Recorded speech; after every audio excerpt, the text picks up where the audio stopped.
पिछले कुछ दिनों से भारत की कई नेशनल और इंटरनेशनल फ्लाइट्स को बम्स की धमकी मिल चुकी है।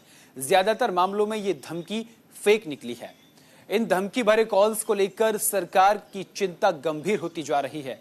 सरकार लगातार उच्च स्तरीय बैठकें कर रही है और अलग अलग विभागों से जानकारी इकट्ठा कर रही है।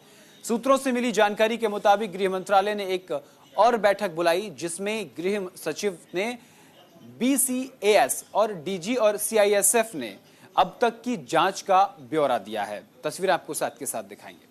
पिछले 1.5 हफ्तों में अलग अलग एयरलाइंस को दर्जनों थ्रेट कॉल मिल चुकी हैं। यहां तक कि बीते रविवार और शनिवार को, यानी शनिवार और रविवार को 30 से ज्यादा थ्रेट कॉल मिली, जो सारी की सारी फेक थी।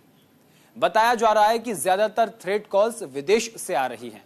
अब आपको ग्राफिक के जरिए बताएंगे कि आज क्या क्या फैसले लिए गए। देखिए, सबसे पहले ग्राफिक पे आते हैं। देखिए, सबसे पहले अपराधियों को नो फ्लाई लिस्ट में शामिल करेगी सरकार। यह गृह मंत्रालय की एक अहम बैठक हुई, उसमें यह फैसला लिया गया। सरकार की तमाम एजेंसियां लगातार आपस में मिलकर काम कर रही हैं, लेकिन अभी भी ये थ्रेट कॉल्स रुकने का नाम नहीं ले रही।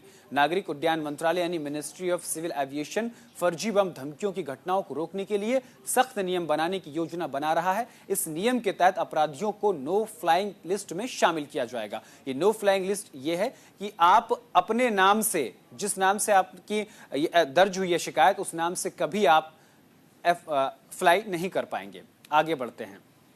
उसके बाद अपराधियों को नो फ्लाइंग लिस्ट में शामिल करने के बाद इस हफ्ते 70 से ज्यादा फ्लाइट्स को बम से उड़ाने की धमकी मिल चुकी है। इस हफ्ते 70 से ज्यादा फ्लाइट को बम से उड़ाने की धमकी मिली। इस हफ्ते में करीब 70 से ज्यादा, और इसमें इंटरनेशनल फ्लाइट्स भी शामिल हैं, जिसमें से ज्यादातर फेक निकली। इसके बाद नागरिक उड्डयन सुरक्षा ब्यूरो यानी बीसीएएस ने एयरलाइंस के सीईओ और प्रतिनिधियों के साथ एक बैठक की। सरकार जल्द ही इस समस्या का समाधान निकाल लेगी। आगे बढ़ते हैं। अब इस पूरे मामले को लेकर के दिल्ली पुलिस को भी इस काम में लगा दिया है।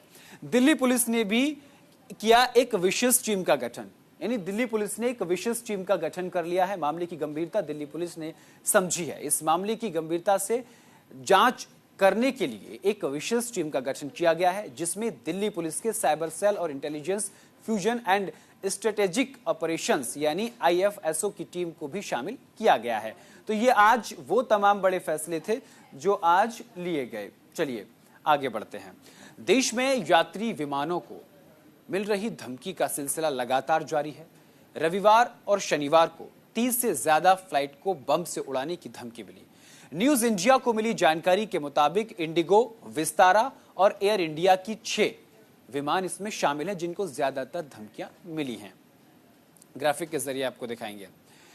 शनिवार रविवार को 30 से ज्यादा विमानों को धमकी मिली। इसके चलते सैकड़ों यात्री घंटों परेशान हुए। पिछले एक हफ्ते में 90 से ज्यादा विमानों को बम की धमकी मिल चुकी है। बाद में ये सभी झूठी साबित हुई। इन धमकियों की वजह से अब तक 200 करोड़ रुपए का नुकसान हो चुका है।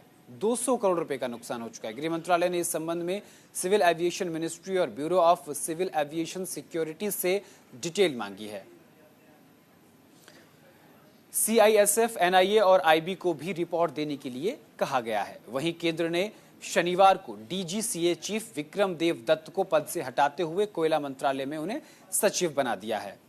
इस बदलाव को धमकी वाले मामले से जोड़कर देखा जा रहा है। वहीं शनिवार को एक साथ शनिवार और रविवार दोनों दिन यानी कल रात तक 30 धमकियां मिलने के बाद विमान कंपनियों के बड़े अधिकारियों ने bureau of civil aviation security यानी बीसीएएस के अफसरों से मुलाकात की। ब्यूरो के डायरेक्टर जनरल जुल्फिकार हसन ने उन्हें भरोसा दिलाया कि भारतीय आकाश पूरी तरीके से सुरक्षित है।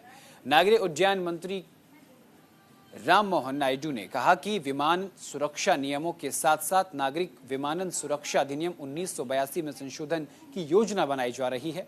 उन्होंने कहा कि केंद्र सरकार एयरलाइनों को बम की धमकियों की घटनाओं से निपटने के लिए विधायी कार्रवाई करने की योजना बना रही है, जिससे पिछले हफ्ते हवाई अड्डा अधिकारियों, विमान कंपनियों और यात्रियों को परेशान किया है।